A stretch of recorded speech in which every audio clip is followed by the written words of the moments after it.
اور قوم کی آزادی کا سودا کتنے میں کیا ہے؟ وزیر خارجہ صاحب کہتے ہیں کہ اپوزیشن نے کلبھوشن کے کیس کو مس ہینڈل کیا ہے. یہ ثابت کریں کیا ہم نے اس کو رعایت دینے کے لیے قانون میں کوئی مطالبہ کیا تھا؟ یہ حکومت کا ایجنڈا ہے اور اس قانون کی ضرورت نہیں تھی. وزیر خارجہ کہتے ہیں کہ اس کو کاؤنسلر ایکسیس دینے کے لیے یہ قانون کی ضرورت تھی. وزیر خارجہ کو میں بتانا چاہتا ہوں کہ انٹرنیشنل کورٹ آف جسٹس کے مطابق وینا کنونشن جس کو پاکستان پہلے ہی دستخط کر چکا ہے، اس کے تحت پاکستان کاؤنسلر ایکسیس کا پابند ہے. تو لہٰذا وینا کنونشن کے تحت انٹرنیشنل کورٹ آف جسٹس کے حکم کے مطابق کسی نئے قانون کی ضرورت نہیں تھی اسے کاؤنسلر ایکسیس دینے کی. اسی طرح کلبھوشن یادیو کو ہائی کورٹ میں اپیل کا حق دینے کے لیے کسی نئے قانون کی ضرورت نہیں تھی، چونکہ پاکستان کے وکیل نے انٹرنیشنل کورٹ آف جسٹس میں یہ موقف لیا تھا.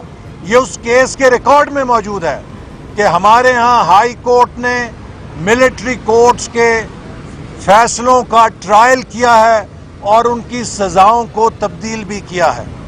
یہ صرف بھارت کی خوشنودی حاصل کرنے کے لیے اس طرح کے قانون بنا رہے ہیں جو پاکستان کی پارلیمنٹ کے اوپر ایک سیاہ دھبا ہیں اور عمران خان کی اس کمزوری کی علامت ہے جو اس نے پاکستان کو خارجہ محاذ پہ اور معاشی محاذ پہ دی ہے. اسی کمزوری کا نتیجہ ہے کہ بھارت نے کشمیر کو ہڑپ کیا ہے. چونکہ آج پاکستان معاشی طور پہ 2018 سے کمزور ہے، 4 سال بعد بھی یہ حکومت بڑے ڈھول بجا رہی ہے معاشی ترقی کے. میں 2-3 اہم باتیں کہہ کے اپنی بات ختم کروں گا. 2021-22 کے بجٹ میں قومی ترقیاتی بجٹ کا حجم 2100 ارب ہے. یہ وہ سطح ہے جو 2017-18 کے ہمارے بجٹ میں ڈیولپمنٹ کے لیے تھی.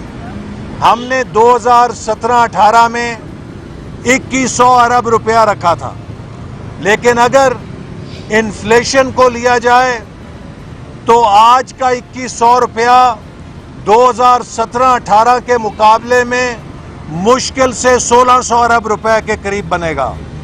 تو آج 4 سال کے بعد بھی پاکستان کے ڈیولپمنٹ بجٹ میں اضافہ نہیں ہوا. ڈیولپمنٹ بجٹ میں اضافہ نہ ہونے کا مطلب ہے کہ تعلیم، صحت، پاکستان کے عوام کی ترقی کے سارے منصوبوں پر کام نہیں ہو سکتا، چونکہ اس حکومت کے پاس وسائل نہیں ہیں. اور وسائل اس لیے نہیں ہیں کہ tax to G D P کی شرح جو ہمارے دور میں 13% پہ پہنچ گئی تھی وہ اب 11% سے بھی نیچے آ چکی ہے. جب آپ کے ریونیو آپ کی ضرورت کے مطابق، ٹیکس کلیکشن آپ کی ضرورت کے مطابق نہیں ہوگی، آپ کی معیشت کے تناسب سے سکڑے گی، تو آپ اپنے ڈیولپمنٹ کے لیے اخراجات نہیں کر سکتے. اور وزیر خارجہ صاحب نے کہا مجھے کہ میں بجٹ پڑھوں، تو جناب وزیر خارجہ میں نے بجٹ پڑھ کر ہی کہا ہے کہ آپ نے 1370 ارب روپے کا دفاع کا بجٹ دیا ہے. یہ تقریباً 3 سالوں سے 1300 ارب پہ منجمد ہے، جبکہ بھارت نے 3 سالوں میں 62% دفاع کے بجٹ میں اضافہ کیا ہے. مسلم لیگ نون نے 3 سالوں میں پہلے 40% اضافہ کیا تھا، چونکہ ہم نے دہشت گردی کے خلاف جنگ کو جیتنا تھا اور ہم اپنی سیکیورٹی سے غافل نہیں تھے. مجھے افسوس سے کہنا پڑتا ہے کہ آج قومی اداروں کا کردار اتنا اس حکومت نے متنازع کر دیا ہے کہ جب آپ ڈیفنس بجٹ کی بھی بات کرتے ہیں تو اس کے اوپر بھی عوام کا رد عمل آتا ہے کہ آپ کیوں ڈیفنس بجٹ کی بات کر رہے ہیں.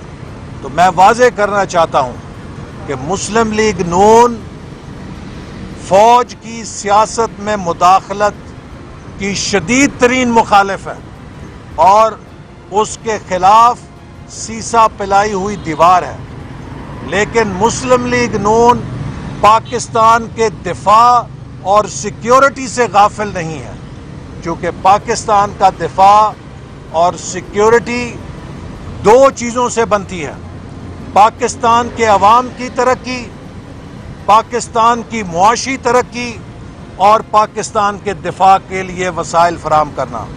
اس حکومت نے ڈیولپمنٹ کو بھی ریڈیوس کیا ہے، ڈیفنس بجٹ کو بھی ریڈیوس کیا ہے، اور آج ہماری جی ڈی پی کا حجم جو ہے وہ 2018 میں جو 315 ارب ڈالر تھا اس کے مقابلے میں 295 ارب ڈالر ہے۔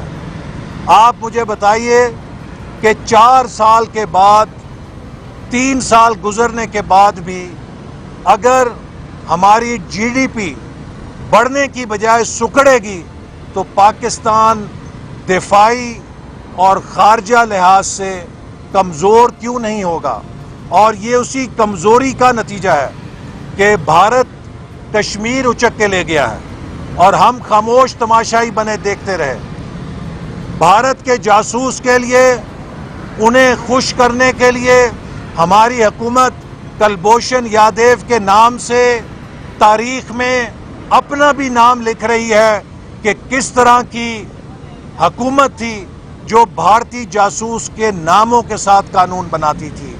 اگر پاکستان معاشی طور پہ کمزور ہوتا، مسلم لیگ نون کی حکومت ہوتی، تو آج پاکستان کو یہ ذلت نہ دیکھنی پڑتی، چونکہ مسلم لیگ نون کا پاکستان امریکہ کے صدر کے سامنے بھی کھڑا ہو سکتا ہے اور انکار کر سکتا ہے جہاں پاکستان کے مفاد کا سوال ہو۔ تو انہوں نے پاکستان کو تباہ کیا ہے اور اپنی تباہی چھپانے کے لیے یہ جھوٹے الزامات لگاتے ہیں، کبھی اوورسیز پاکستانیوں کو ورغلاتے ہیں، کبھی اپوزیشن پر جھوٹے مقدمے بناتے ہیں۔ میں انہیں بتانا چاہتا ہوں کہ آپ سوشل میڈیا پہ جھوٹے ٹرینڈ لگا کے اپنی حکومت نہیں بچا سکتے۔ پچھلے 8 ضمنی الیکشنوں میں آپ کو نتیجہ آ چکا ہے۔ انشاءاللہ جب بھی الیکشن ہوگا پاکستان مسلم لیگ نون پہلے سے زیادہ کامیاب ہوگی اور پی ٹی آئی کی ضمانتیں ضبط ہوں گی، چونکہ انہوں نے پاکستان کو معاشی طور پہ، خارجی طور پہ اور داخلی طور پہ تباہ کر دیا۔ ڈاکٹر صاحب کیا کہیں گے، ایک طرف پاکستان پیپلز پارٹی کی قیادت جو ہے اپنے اسمبلی کے ارکان کے ووٹ بینک جو ہے شہباز شریف صاحب کی جیب میں ڈالتے ہیں، لیکن جو تنقید ہے وہ تنقید کرنے سے باز نہیں آتے، اور اب تو جے یو آئی بھی جو ہے وہ سندھ میں پیپلز پارٹی کے خلاف جو ہے دھرنا دینے جا رہی ہے۔ دھرنا تو اسلام آباد میں دینا تھا پی ڈی ایم ہے، تو پی ڈی ایم کا بھی مستقبل اب کیا ہے؟ دیکھیے، پی ڈی ایم کا مستقبل مضبوط ہے، اور جیسے آپ کو معلوم ہے کہ جولائی کے پہلے ہفتے سے بجٹ کے بعد ہم ایک رابطہ عوام مہم شروع کر رہے ہیں، جس کا پہلا جلسہ سوات میں ہوگا اور جولائی کے آخری ہفتے میں کراچی میں عظیم الشان جلسہ ہوگا، اور ہم عوامی طاقت کو دوبارہ منظم کر رہے ہیں۔ اگر پیپلز پارٹی اور اے این پی ہمارا ساتھ نہ چھوڑتے تو ہم نے اب تک ان کو گول کر کے فارغ کر دینا تھا۔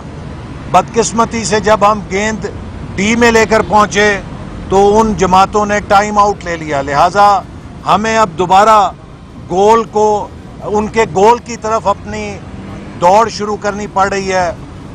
لیکن مجھے یقین ہے کہ ہم رائے عامہ کو ہموار کر کے عوامی طاقت کے ساتھ اس حکومت کو انشاءاللہ ضرور رخصت کریں گے، چونکہ اس حکومت کا ایک ایک دن پاکستان پہ بھاری ہے، اور ہمیں ڈر ہے کہ یہ آئی ایم ایف سے اپنی قسط لینے کے لیے پھر پاکستان کے مفادات کا سودا کر لیں گے۔ پتہ نہیں یہ پہلے جب گئے تھے صدر ٹرمپ کے پاس تو کیا سودا کر کے آئے تھے، اس کے بعد کشمیر چلا گیا، اب یہ پھر آئی ایم ایف سے کچھ سہولت لینے کے لیے عالمی طاقتوں کے پیروں پہ گرے ہوئے ہیں، اور پتہ نہیں یہ آئی ایم ایف سے ریلیف لینے کے لیے